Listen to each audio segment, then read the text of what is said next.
Good afternoon, beautiful peoples. Neil Richter here from the Beats, Brews, and Points of View podcast, back with another concert review for you. So, if you've been following any of these at all, the last show I reviewed was for Anderson .Paak and the Free Nationals, their show at Freedom Hill here in Detroit. And my next one is, I guess, I would probably say who Anderson is the biggest student of. In fact, he has him tattooed right on his chest, so you could see it when he was playing. So it's kind of funny that this is the next one. And I've got the merch on to kind of give it away who I'm talking about, and that's Stevie Wonder.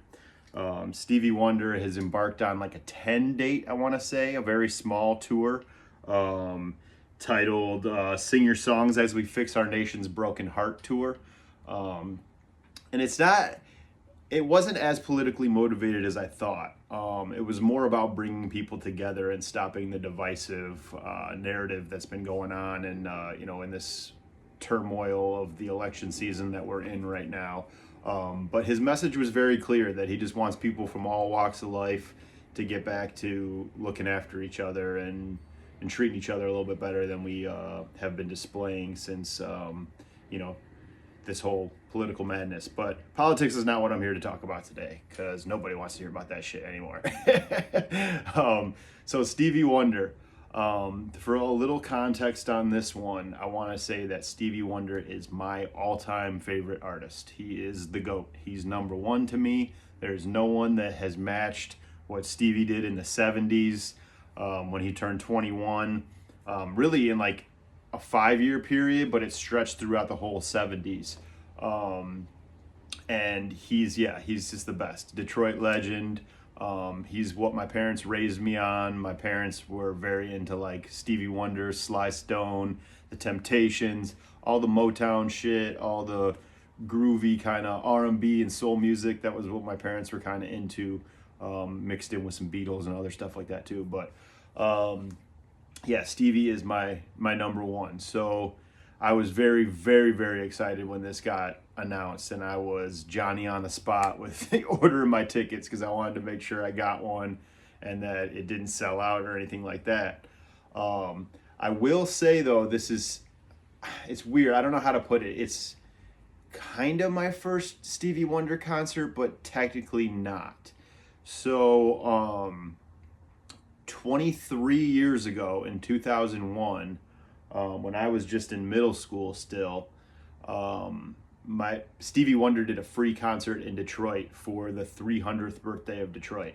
And my parents took my best friend and I to go downtown to see it. Now, being that it's Stevie and it's in Detroit and it's free at Hart Plaza, it was insanity. There was so many people down there. I remember this vividly. I have a crazy long-term memory, and I remember how jam-packed it was. And we couldn't get anywhere close to Hart Plaza. So they actually opened up Comerica Park, which if you're not from around here, Comerica Park is where the Tigers play baseball. They opened up Comerica Park because they could fit, 45,000 people in there. So they did that and let everybody sit in there and put it on the Jumbotron so you could watch it from in there, which probably was a better experience now that I'm thinking about it, because we wouldn't have been anywhere close, so we wouldn't have been able to hear it good. And, they had it on the speakers inside Comerica, so it was grooving, bro. But yeah, it's Stevie. And being that I was so young, I don't have a super defined memory of what the set list was like, but I did a little bit of research on the show. And it was Stevie's first show in 9 years, which I think is pretty cool to note. There was 500,000 people there. That's crazy. That is 200,000 shy of the population of Detroit currently. That's crazy. And also another thing to note that I can't remember is that Sarita Wright did a duet with him that night. And Sarita is his, wife that has passed on. They had divorced or whatever, but Stevie always credited her as the love of his life, even that night on stage. I think he had said that to her as she was walking off stage.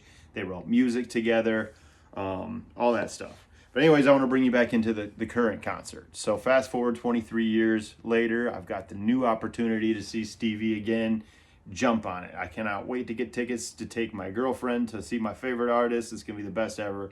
And just like I did on the last one, because Anderson's also one of my favorites, I sprung for some good tickets, spent a little bit more, but it was worth it to me to be in the lower bowl to see my favorite.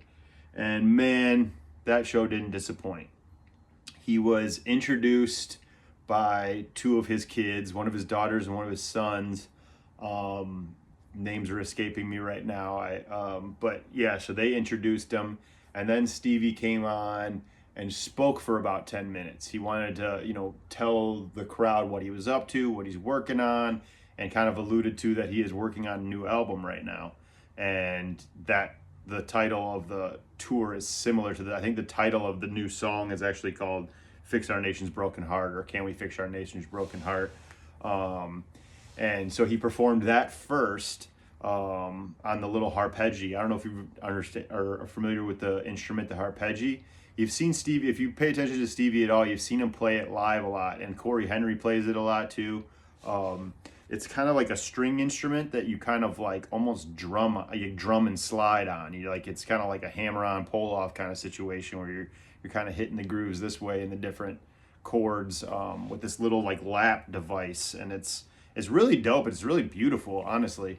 But anyway, so yeah, he came and he did the first song, the new song, with that by himself, and then they bring out the band, and man, let me tell you how crazy of an experience it was to hear these songs performed with a band of this magnitude.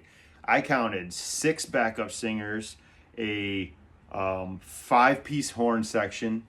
There was 3 percussionists, a full string orchestra, and a choir that was brought out twice, as well as 2 backup keyboard players, one of which was Corey Henry. Normally I run down the full band because I think it's important to do all that, but there was literally over 30 to 40 people on stage, so I'm going to spare you that. If you're really interested in it, I'm sure that you can find that information online. I will say, though, that I'm a giant Corey Henry fan. Corey Henry used to play keys in Snarky Puppy, and then he's gone on to do solo endeavors like Corey Henry and the Funk Apostles. Love both of them. I've seen Snarky Puppy live. I've seen Corey Henry live at Electric Forest. So yeah, big fans of that. So I was pretty geeked to find out that he was performing on tour with Stevie. But yeah, so they bring out the full band and they get to jamming, man. And it was like so heartwarming to watch. Not only did I think Stevie sound great, because he had gone on tour about 10 years ago doing the Songs in the Key of Life in its entirety, and I had heard from some people that were there that the vocals weren't hitting all the way or whatever, but it seems like Stevie's been working on his health, and it seems like he's gotten himself into quite a bit better shape since the last time he was out and about, and I think that really helped his vocal performance, because he was nailing some of this shit. For being 74 years old, there's a lot of acts that were like, legacy acts that probably would just shy away from trying to go for those high notes, and Stevie was going for them, man. So I got to really commend the guy for the level of trying he was still doing. Like, he still seems like he's just got that like that artist edge about him, that he's like still loves it, and I think that's so awesome to me. And another thing I think is cool to point out is that he was not thrown by the snafus that happened that night. There was a couple of fuck-ups by the sound team, and a couple different times when he went to go perform, the sound like feedbacked out like crazy, and they had to stop it and get it to keep going. But Stevie was just such a professional about it. He's cracking jokes. You could hear him barely on one of his mics, so he's cracking some jokes on there. And then he just starts tooling around on the keys till that comes back in, and, gets it all grooving and everything, gets everybody back on a unified front, goes right back into rocking out. And, Stevie performed for just shy of 3 hours. I was not expecting that. I was thinking an hour and a half, maybe 2 hours. I was not thinking that we were going to get, he performed for about an hour and a half, took a small break for his voice, went backstage, brought out the choir, and the choir rocked out a couple gospel tracks while he, rested his voice a little bit. Then he came back on, did the rest of the show, about another hour and a half almost. So it was like so heartwarming to watch this. And let me tell you how crazy these Stevie Wonder songs sounded with that big of a band backing him. Like, it was so impressive, man. Like, and he was telling little anecdotes that were like hitting, like pulling at my heartstrings as a nerd and a super fan, because I just recently finished an autobiography about him, entitled Signed, Sealed, and Delivered, that you can look up. I listen to it on Audible. I'm a big fan of audiobooks. And, you know, it was cool to hear him reference people that I had learned about in the book.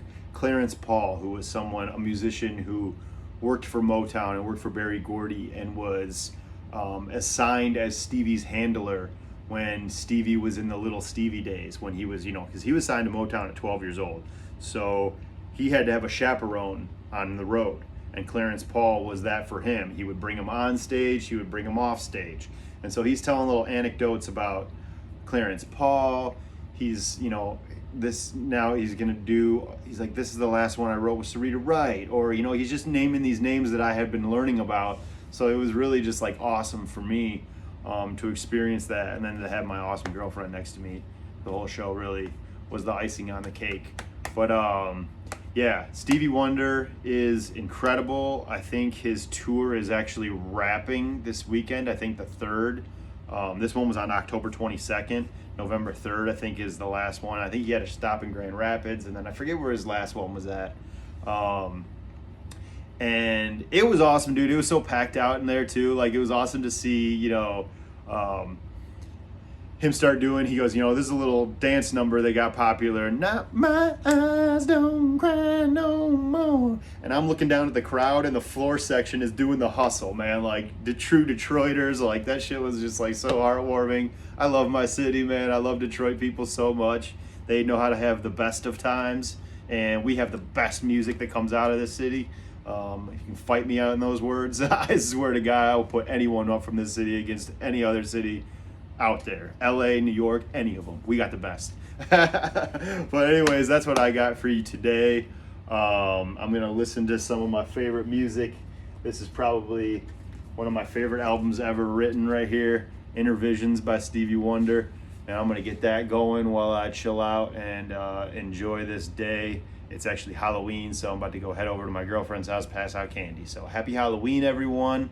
I hope you guys aren't getting too burnt out from politics. If you are, just lean back into the music. It is therapy like no one's business.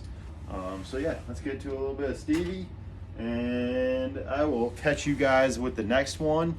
I plan on doing more stuff on Pink Floyd, more concert reviews, more everything. So you're going to have a mixed bag for me here on this channel. And I'll cut this out before copyright music starts.